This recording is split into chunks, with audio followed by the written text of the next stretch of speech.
법률 전문가는 아니지만 지금까지 수십 건의 지급 명령 신청을 직접 진행해 왔고, 또 일반인들도 쉽게 신청할 수 있기 때문에 같은 눈높이에서 체득한 경험과 노하우를 설명드리려고 영상을 만들게 되었습니다. 사업을 하다 보면 당연히 받아야 할 이용료나 대금 결제를 받지 못해 난감한 상황이 발생할 수 있습니다. 특히 소액 채무의 경우는 금액이 크지 않다라는 이유로 사실 소송을 꺼리는 경우가 많고, 막연히 채무자를 믿고 기다리다 보면 독촉하는 채권자가 오히려 나쁜 사람이 되어 또 사업에 악영향을 미칠까 고민하게 되죠. 설령 법적으로 해결하려고 하면 또 소송 비용과 시간적 여유가 없어서 망설여지게 되고요. 결국 포기하게 되는 경우가 많습니다. 저희도 사업을 하다 보면 드물게 미수금이 발생하는 경우가 있지만, 채무자와 충분히 소통이 되고 또 신뢰가 있는 상황이라면 기다려주기도 하고요. 또 합의점을 도출해내서 완만하게 마무리를 하는 편입니다. 이런 채권자의 배려를 간혹 일부 채무자가 본인들의 당연한 권리로 생각하고 기만하는 경우가 있는데요. 이런 경우는 저희도 어쩔 수 없이 법적으로 해결을 하는 편입니다. 또 다른 선의의 피해자가 발생하지 않도록 하기 위해서라도 말이죠. 그래서 오늘은 법률 전문가는 아니지만 지금까지 수십 건의 지급 명령 신청을 직접 진행해 왔고, 또 일반인들도 쉽게 신청할 수 있기 때문에 같은 눈높이에서 체득한 경험과 노하우를 설명드리려고 영상을 만들게 되었습니다. 일반적인 민사소송의 경우에는 원고가 소장을 제출하고, 그리고 원고와 피고가 재판을 준비하기 위해 준비 서면을 작성하고, 그리고 이후에 여러 공방을 통해서 최종적으로 판사가 결론을 내리게 되어 있죠. 당연히 시간과 비용이 많이 들 수밖에 없습니다. 반면 지급명령은 민사소송의 복잡한 절차를 간소화하고 바로 결정을 내릴 수 있는 독촉 절차예요.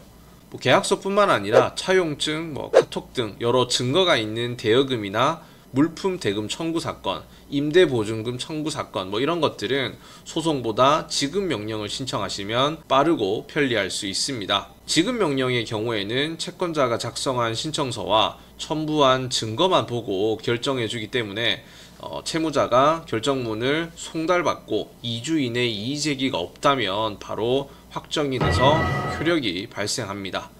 이렇게 되면 강제집행도 가능하기 때문에 채권자 입장에서는 편리하고 유용할 수 있는 것이죠.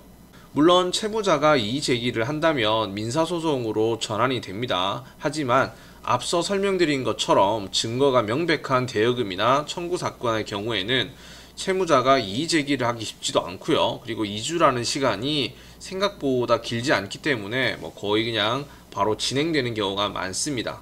저희도 지금까지 지급명령을 신청하면서 단 한 번도 채무자가 이의제기를 한 적이 없어요. 물론 그만큼 명백한 청구 사건이기도 했고요. 그렇다면 지급명령 신청하는 방법을 본격적으로 알려드리도록 하겠습니다.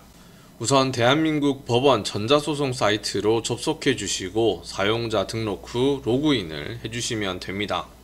일반적인 지급명령은 사실 요즘 워낙 빈번하게 많은 분들이 활용을 하고 있기 때문에 이 메인 화면 중앙에 보시면 이렇게 지급명령 항목이 바로 이렇게 떠 있습니다. 그래서 여기서 지급명령 신청서를 들어가셔서 작성을 하셔도 되고요. 또는 서류 제출, 민사서류, 그리고 지급명령 독촉 신청이 있습니다. 여기서 지급명령 신청서를 들어가시면 돼요. 그리고 이제 소송 동의에 체크를 하시고요. 일반적으로는 이제 개인이 직접 하기 때문에 당사자 작성으로 들어가시면 됩니다. 그럼 이제 이렇게 문서 작성란이 있는데요. 생각보다 단순합니다. 사건 정보, 그리고 첨부 서류 작성하시고 마지막으로 확인 후에 제출만 하시면 끝이 나요.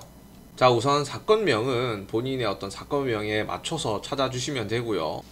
주로 저희는 대여금, 매매 대금, 사용료 이 셋 중에 하나인 경우가 많기 때문에 주로 이 세 가지 케이스에 관해서 소송을 진행하고 있습니다.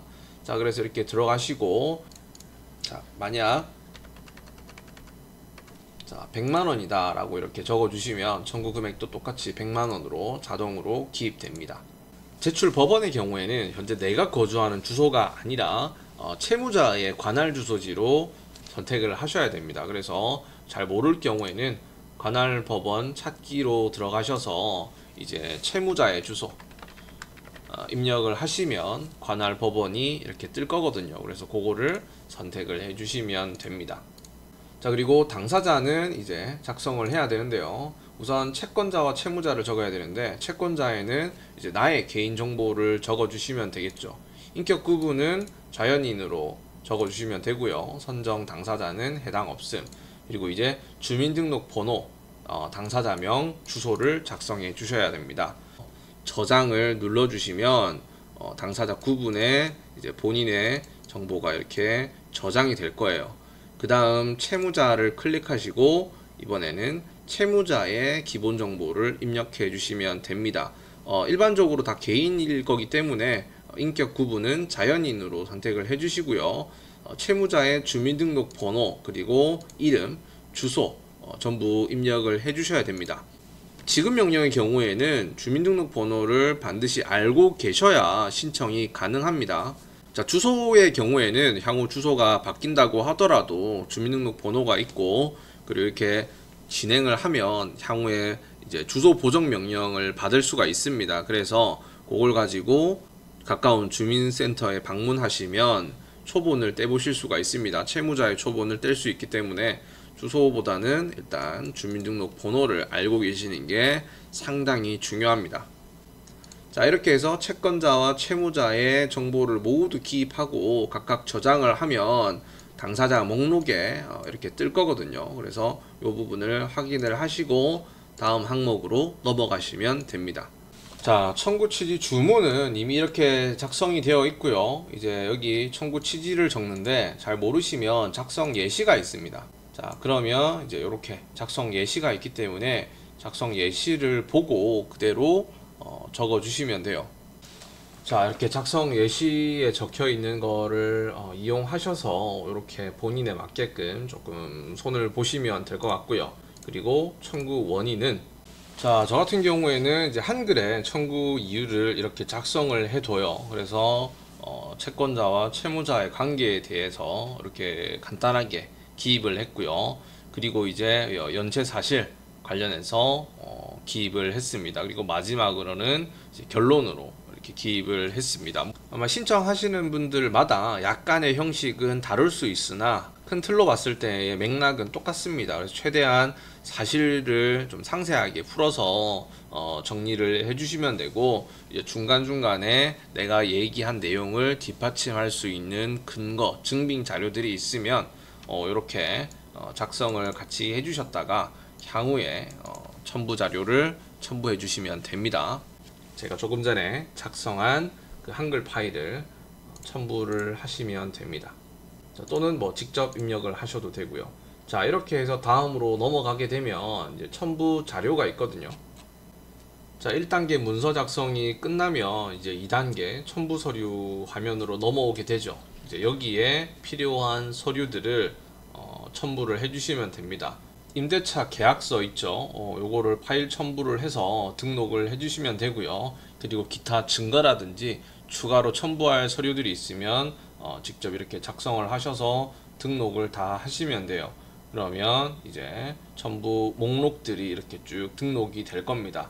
자, 이렇게 해서 작성 완료를 누르시게 되면 자, 작성한 문서를 확인하실 수가 있습니다. 그래서 이제 채권자, 채무자 정보부터 청구 취지 내용, 그리고 청구 사유 이런 것들이 전체 쭉 나오게 돼요. 한꺼번에.